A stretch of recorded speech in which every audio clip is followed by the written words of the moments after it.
Quero falar agora sobre o Corinthians, para te contar que o Timão quase perdeu o Cauê Furquim de graça. Aí você vai falar, Nicola, mas o Cauê não foi aquele que foi bem barato para o Bahia? Sim, 14 milhões de reais. O Tricolor de Aço precisou desembolsar o valor da multa rescisória para contratar o atleta. Os 14 milhões foram calculados de acordo com o salário. 7 mil reais por mês de salário, você multiplica por 2 mil, chega aos 14 milhões. O Bahia fez o depósito e levou o jogador que inclusive já estreou com gol. Ele, para falar a verdade, fez 2 partidas na Copa do Nordeste, na segunda partida um gol na vitória contra o rival Vitória por 3-1, que colocou o Bahia na final da Copa do Nordeste Sub-20. Pois bem, o Cauê teve a chance de sair de graça do Corinthians. E o Timão acabou descobrindo na última hora a manobra que estava sendo desenhada para que ele saísse sem qualquer custo. Há um grupo de WhatsApp de vários atletas, de pais de atletas das categorias de base. Eles estão lá para conversar sobre treinos, viagens, jogos, dificuldades e tal. E nesse grupo de WhatsApp começou a circular a notícia de que o Corinthians devia fundo de garantia para os atletas com mais de 16 anos que já tinham contratos profissionais e que isso permitiria a esses atletas saírem de graça. Um dos pais de jogadores que faz parte desse grupo acabou comunicando a um diretor do Corinthians, olha, tá rolando um zum aqui de que por conta do atraso no pagamento de fundo de garantia, o Cauê pode deixar o clube. Inclusive essa informação chegou ao Corinthians dando conta de que era o Bahia o interessado. O Corinthians se apressou para fazer o depósito, a dívida era de pouco mais de 2 mil reais. O Corinthians fez a quitação desses 2 mil e impediu que o Cauê se transformasse em reforço do Bahia de graça. Importante dizer que essa informação veio de um aliado importante do presidente Osmar Stabile. A partir daí a estratégia do Bahia e do Cauê foi de pagamento da multa rescisória de 14 milhões de reais, ou seja, o Timão escapou de uma boa. Correu o enorme risco de nem pegar esses 14 milhões de reais que certamente ajudam no dia a dia do clube. Quero falar agora sobre o Corinthians, que assinou a renovação de um contrato, e você pode escrever, a partir de agora, esse atleta começa a aparecer de forma frequente no time titular.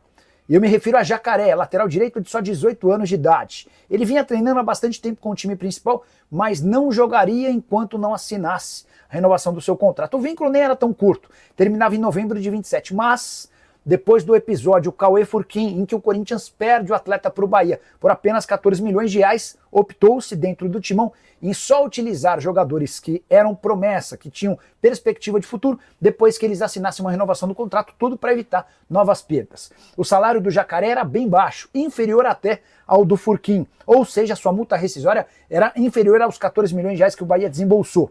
Agora, com a renovação de contrato, o atleta passa a ganhar 36 mil reais por mês, até por isso sua multa rescisória salta para 72 milhões de reais. Com esse conforto e essa segurança, a diretoria do Corinthians autorizou o Dorival Júnior a passar a utilizar o Jacaré, e é por isso que ele vai reaparecer no time. Havia atuado apenas 2 vezes, ainda sob o comando do técnico Ramon Dias no mês de fevereiro. Desde então, geladeira para o Jacaré, mesmo diante da fase muito ruim de Léo Maná, que acabou sendo negociado, e também de todas as dificuldades com improvisações sempre que não tinha Mateuzinho. Você pode escrever que teremos mais jogos do Jacaré, que deixou boa impressão enquanto vestiu a camisa alvinegra. Bora falar agora sobre Memphis Depay, o maior artilheiro da história da seleção holandesa. E estamos falando de uma seleção cuja camisa é pesada. O Memphis marcou o primeiro e o terceiro gols da Holanda na vitória por 3-2 contra a Lituânia nesse domingo, em jogo das eliminatórias para a Copa do Mundo.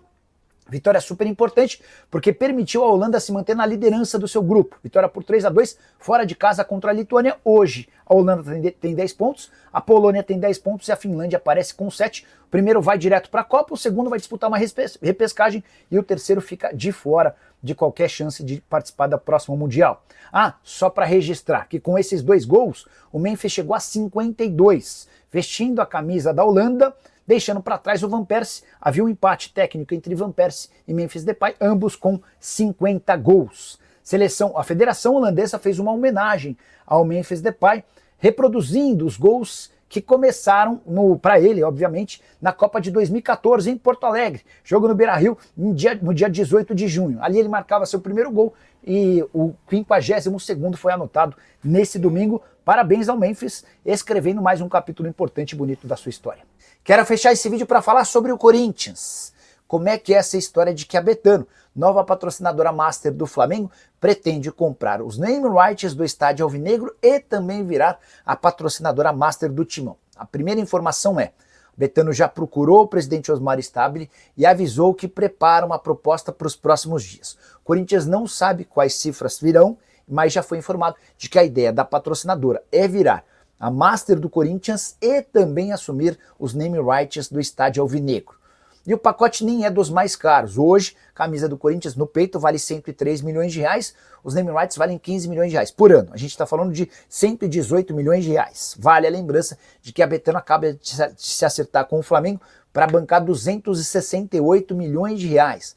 A gente está falando de uma diferença de 150 milhões em relação ao que o Flamengo fatura apenas com patrocínio na camisa para o que o Corinthians tem hoje, com o patrocínio Master e name rights. Mas, porém, contudo e todavia, é importante registrar que para virar patrocinadora Master do Corinthians e também dona dos name rights, a Betano precisará de muito dinheiro com pagamento de multas.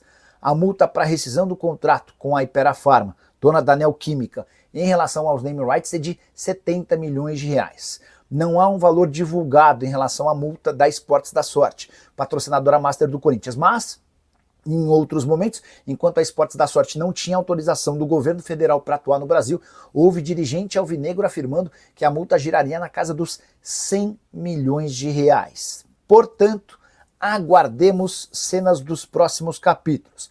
Vamos entender que proposta vem da Betano, quanto ela está disposta a gastar além dessas multas para assumir os dois contratos. Vale contar também que pro Corinthians só vai ser interessante se associar a uma bet em relação aos name rights se ela também adquirir o patrocínio na camisa. Não dá para aceitar, ninguém vai concordar, que uma bet seja dona dos name rights e outra bet seja dona do patrocínio Master. E se o Corinthians fechar com uma bet nos name rights, essa bet precisa estar na camisa, porque o Timão não terá a capacidade financeira de encontrar no mercado uma outra empresa de um segmento diferente, que de casa de apostas esportivas, para o peito, pagando mais do que os 103 milhões de reais atuais da Esportes da Sorte. Teremos novidades ao longo da semana e certamente eu volto para te atualizar, beleza? Só não me esquece de deixar like, de se inscrever no canal. Agora te falar sobre uma mentirinha milionária de Duílio Monteiro Alves, o ex-presidente do Corinthians. Você vai lembrar que quando o Murilo foi vendido pelo Timão ao Nottingham Forest, o Corinthians anunciou um negócio de 12 milhões de euros fixos, mais 2 milhões de euros em bônus e mais 10% do valor de uma venda futura para o Corinthians, certo? O Corinthians anunciou todas essas condições do negócio em uma nota oficial. Pois bem, os 12 milhões de euros fixos já caíram, os 2 milhões de euros em bônus foram alcançados, porque o Murilo já bateu essas cotas, mas o Timão não tem direito a 10% do valor de uma venda futura. O que o Corinthians tem é 10% do lucro que o Nottingham Forest conquistar. O GE chegou a escutar o Duílio Monteiro Alves, o presidente do Corinthians na época, e ele disse que trata-se de um equívoco de comunicação pelo qual ele pede desculpas. Quero te ajudar a entender a diferença do ponto de vista financeiro dessa, entre aspas, mentirinha. Se o Murilo for vendido por 60 milhões de euros, ele tem sido supervalorizado no futebol inglês, o Corinthians teria direito a 6 milhões de euros na negociação com 10%. Como o Timão tem apenas 10% do lucro do Nottingham Forest, em vez de 6 milhões de euros, o Corinthians ficaria com 4 milhões e 800 mil euros. Estamos falando de uma diferença de 7 milhões e 600 mil reais. Só para completar, é importante registrar que já houve problema recente com percentuais de outros dois atletas formados na base do Corinthians. Recentemente, o Timão vislumbrou a possibilidade de faturar muita grana, com 30% do Pedro e 20% do Robert Renan. Só que o Augusto Melo, também ex-presidente, vendeu esses percentuais sem que ninguém soubesse. Quero falar agora sobre o Corinthians. Quanto é que o Timão fatura com mais um jogo disputado na Neoquímica Arena da NFL? Você sabe, na última sexta-feira, o Los Angeles Chargers enfrentou o Kansas City Chiefs na primeira semana da NFL. E há sempre um jogo ou dois que acontecem fora dos Estados Unidos. Mais uma vez a Neoquímica foi palco dessa partida. Segundo ano consecutivo, lotação quase total, estádio absolutamente cheio, uma grande festa e mais 500 mil dólares livres de impostos ao Corinthians. O Timão fica com 2 milhões e 700 mil reais trazendo para a nossa moeda. É dinheiro importante que ajuda, mas na comparação com outros eventos em São Paulo dá para dizer que não é um supra-sumo ou um enorme negócio. Só para lembrar que cada show que o São Paulo realiza, ou melhor, cada show que acontece no Morumbi com aluguel do São Paulo garante ao tricolor cerca de 4 milhões e 300 mil reais. Ou seja, o Corinthians com 2 milhões e 700 mil ficou com menos dinheiro na comparação com o São Paulo. É bem verdade que os estragos no gramado com o show são maiores do que os estragos no gramado na realização de um jogo da NFL. O único prejuízo que o Corinthians vai ter é com as marcações do futebol americano. A grama precisa ser pintada de outra maneira e é até natural que no jogo de quarta-feira entre Corinthians e Atlético Paranaense você ainda veja algumas marcações na grama relacionadas ao futebol americano. Mas o prejuízo ao gramado é muito pequeno em termos de qualidade do gramado. Em relação a shows, especialmente quando há mais de uma apresentação no Morumbi, a gente percebe falhas no gramado, partes em que o gramado fica mais castigado, e isso costuma gerar prejuízo ao São Paulo, que a cada ano precisa renovar totalmente o seu campo. Só para completar, perguntei para o presidente Osmar Stabile se o Timão pode continuar recebendo jogos da NFL. Ele disse que é uma tendência, mas que as negociações ainda estão sendo conduzidas. Fala pessoal, estamos aí com atualizações importantes do Corinthians. Se inscreva e ative o sininho para receber mais atualizações do Timão. Deixe seu like, que é muito importante para o crescimento do canal. Utilize o espaço aqui embaixo para registrar sua opinião. Ficamos por aqui com mais esse giro de notícias. Um abraço e até o próximo vídeo.